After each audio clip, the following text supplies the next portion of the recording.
It's Showtime host abay sumisigaw ng hustisya dahil sa hindi pangkaraniwang naganap sa kanyang sariling kondo. Ang lahat ng yan, but before that, if you haven't subscribed yet to my YouTube channel, please don't forget to like, share, and subscribe at hit mo na rin ang notification bell for more showbiz updates. Bago tayo magpatuloy, nais ko po muna magpasalamat sa lahat ng mga legit viewers, subscribers at ang lahat ng mga legit na nanonood at sumusubaybay sa lahat ng ating mga updates. For today's video, ito na agad-agad pag-usapan natin dahil ang ama po ng isa sa mga It's Showtime host na si Sian Dominguez nireveal ang suspect sa allegedly attempt na pananamantala sa kanya pong anak sa sarili nitong kondo.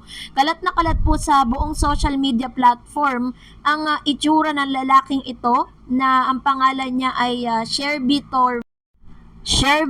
Torno, also known as Ronnie Gray. This script followed by Miss Sian Dominguez doon po sa kanyang kondo. The father of It's Showtime host Sian Dominguez took to a social media to expose a man's allegedly attempt to his daughter. On Facebook last April 12, John Florendo shared the harrowing experience of Sian on social media. John claimed that the suspect followed his daughter on his condo where the guy allegedly tried to kiss her. Sian's father said the guy escaped but his daughter was able to take a video of his escape. Police arrested the suspect who was identified as Sherby as Estorno and he is now in a police custody. The full post. Ito po yung post ng tatay po ni Sian patungkol po dun sa pangyayaring ito. Tonight, my family were bothered to what happened to my daughter Sian Dominguez and she was attemptedly siya po ay talagang muntik na pagsamantala ng lalaking nagngangalang Sherby Estorno, a gay bar dancer and performer. Ito po yung video niya. Ipinost po yan sa TikTok ng Kapamilya Online World 2 kung saan ipinost po ito ni Sian sa kanyang social media platform na nagtitrending po sa Twitter na halos madapa pa po itong lalaki sa pagbaba dahil nakita niyang binibidyoan siya ni Sian. Short story is the suspect followed by a daughter to her condo, forcibly preventing the door to be closed and held her waist, forcing to kiss her. Good thing that my daughter is strong enough to resist and the suspect ran. My daughter took a video footage of him as he's escaping.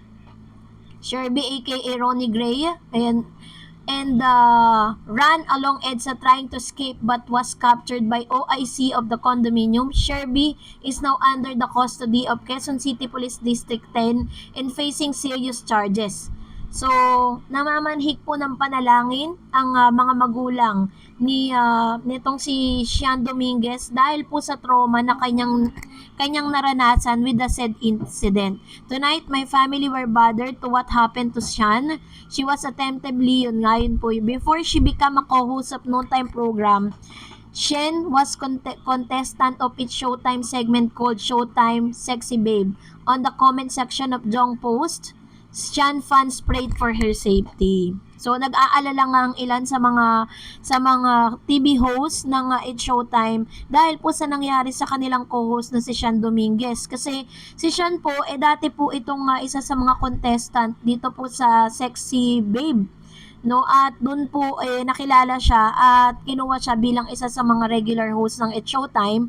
And ang although nasa custody na po ng kapulisan itong si Ronnie Gray, pero yung trauma still nandoon pa din po, naranasan pa din itong si Sian. Kaya medyo medyo nag-aalala din ng ilan sa mga It's Showtime hosts para sa kanilang co-host na si Sian. So continue to pray for Sian Dominguez para po makabangon siya dito po sa panibagong dito po sa trauma na kanyang inabot. I-report ano yung unit mo? Tama ka! I-report kita! I-report kita, maniwala ka sa akin. I-report kita. Manyak ka, leche ka. O ano? Bobo! Bobo!